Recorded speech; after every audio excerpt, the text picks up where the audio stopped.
Today, we're going to be talking about all things Starfield, and you don't want to miss this because this news is crazy, and there's a lot of it. I took the time to go through everything, write down some notes, and I'm going to be giving you the best bits that I could find from the cyberpunk streets of Neon to a Wild Wild West themed city to New Atlantis. This is going to be covering everything from pirating cruise ships to how atmospheric lighting works. And if that gave you an idea, there is a lot of news, so let's get right into it because one thing I hate to do is waste anyone's time. So the first bit of Starfield news that we've got relates to lighting, and I found this really amazing because the way lighting typically works in a game is you've got one sun that sort of sets the lighting, and that's that. Maybe there's some atmospheric elements and everything like that, but in the game Starfield, the lighting changes based on the planet, and it changes because each planet is orbiting a different star. And to make things even crazier, the lighting is actually also going to be affected by the planet's atmosphere. So even if you're in one star system and the planets are in roughly the same position, you might get a completely different lighting experience based on the atmosphere that that planet has.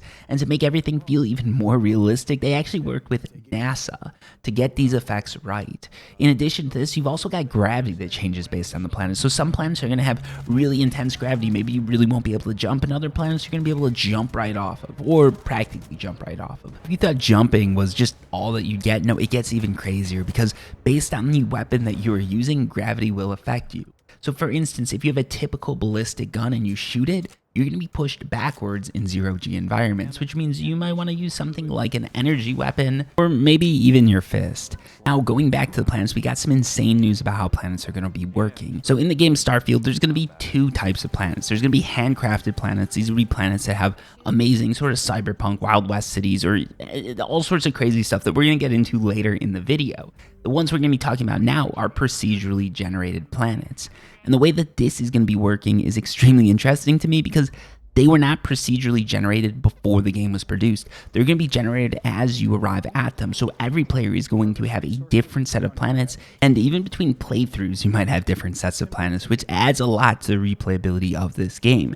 The way that planets are going to be procedurally built is first they're going to lay out the terrain or the basics of the planet, and then they're going to populate that planet with a variety of quests, outposts, and things to explore or do. Each planet is supposed to have a unique but interesting feel to it. You're going to have some planets teeming with alien wildlife and some planets that are barren as your bedroom. Now let's talk about the starting cities. So the first city that you're going to be seeing is New Atlantis. This is the biggest city that Bethesda has ever made, and that's in terms of size, quests, and custom buildings and art. New Atlantis is part of the United Colonies. It's the city that you're going to start in, and it's made to feel sort of cleaner and more pristine. It's not to say there won't be an underbelly or anything to find, because Starfield, one of the things that they always tried to do with this game is give it that retro analog touch. The game is supposed to feel lived in. It's not supposed to feel shiny and new, but from what I can see, New Atlantis is going to feel like sort of a new, shinier city compared to all the other cities. The other cities that they talked about in sort of their previews also belongs to the United Colonies is the city of Cydonia, or at least that's how I think you pronounce it.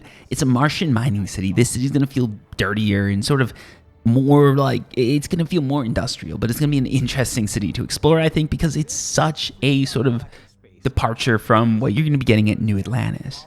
Moving beyond the United Colonies, you have the Freestar Collective. In my opinion, the Freestar Collective is going to have some of the most interesting cities in Starfield. So the first city that we were sort of introduced to is called Aquilo, and this is more of a Wild West themed city. So for anyone that's familiar with the amazing TV series that ended way too soon called Firefly, that is the vibe I get from these cities, and it's one of those cities that I just want to explore because I loved Firefly so much, and if I can get that same feeling, oh my. Next up, we've got another amazing city called Neon. This is a cyberpunk style city that would fit right into the game Cyberpunk 2077. It's got the neon advertising, anything goes, it's a murky underworld, and you can explore it. But be warned, if you have morals, this is not the city for you. It looks insane, and from what I can see, this city is just another one that you're going to go to, just get sucked into, and it's going to be almost like a game inside of itself. Outside of these two major colonies or these two major collectives, you're going to have sort of these uncivilized areas of space. One of them is going to be occupied by a city called Red Mile. It seems like it's taken over by an organization of runners. It's people who just run or sort of smuggle goods across the colonies. And then you've got another part of space called the Key Space Station, and it's going to be headquarters to the Crimson Fleet. From what I gather, these are sort of those like side quests, those profession types. So the Red Mile is going to be more like the Thieves Guild in Skyrim, and the Crimson Fleet is going to be like the Assassins Guild. They're the people that go around killing everyone. They're the mercenaries. Well, the Red Mile, I think that belongs to sort of a Cobra gang or Cobra something or other. That is going to be more of like the people who are smuggling goods, stealing stuff, bringing stolen goods and drugs and contraband all across the colonies. Some other areas that we have outside of sort of, in addition to all this that we know about, there's still a lot of unexplored things that we're going to be finding as we play the game. Throughout the universe, you're going to be able to find things like asteroid belts, derelict ships, cruising ships, which be for the richer members of society. They're going around basically like you would a cruise ship through the Caribbean or something like that.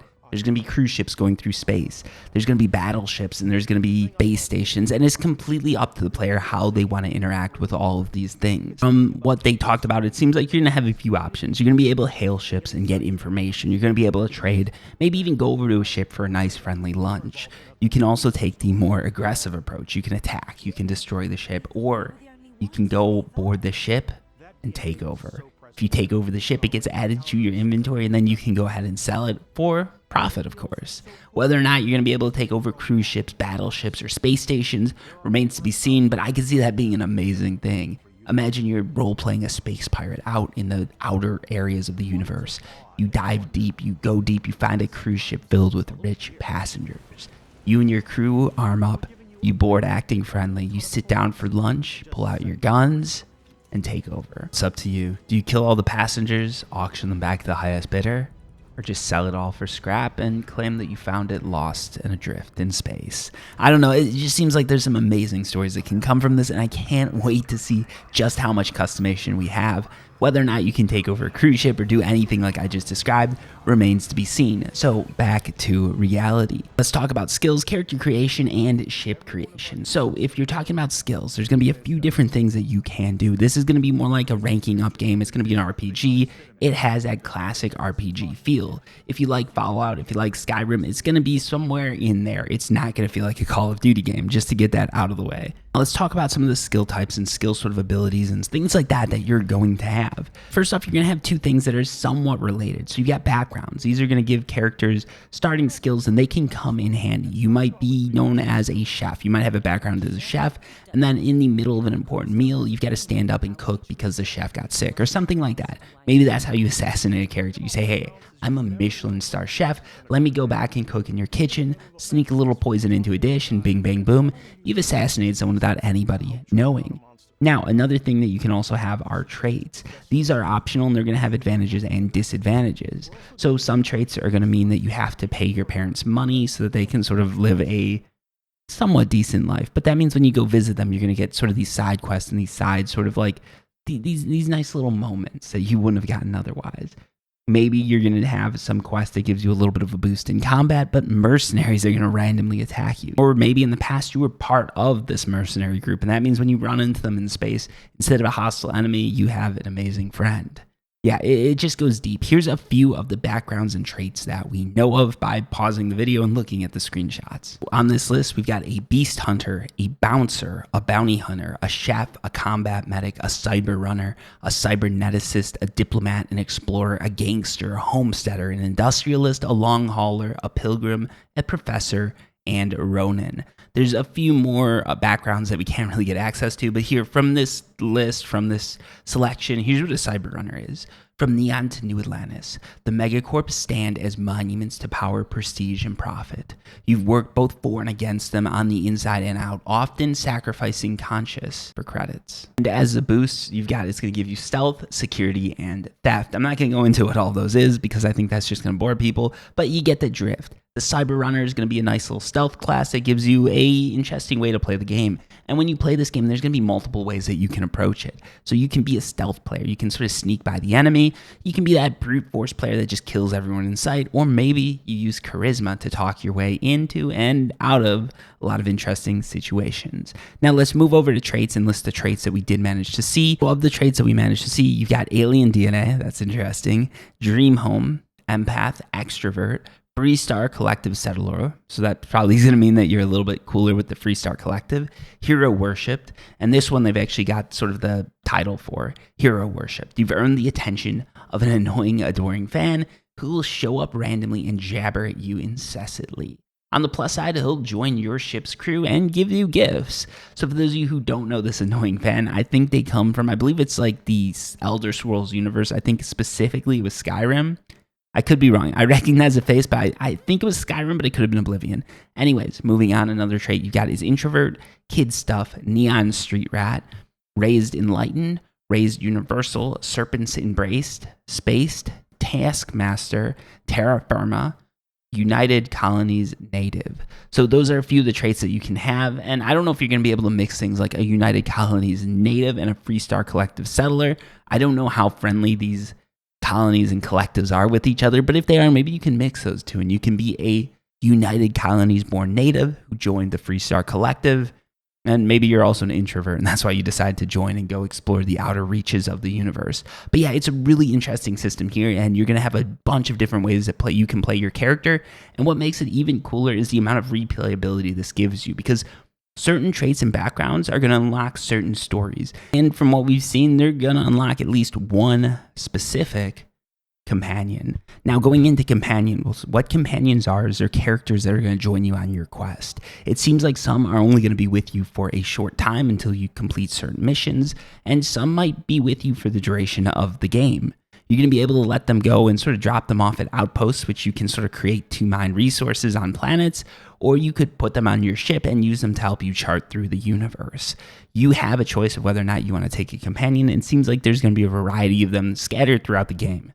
You can also go ahead and just hire sort of crew hands or deck hands that will just join you on the ship. I don't know how in-depth we're going to get with these deck hands, if they're going to have side quests and things like that, but that's definitely interesting. Now let's get into ship customization, because this is another thing that we got a very cool look at.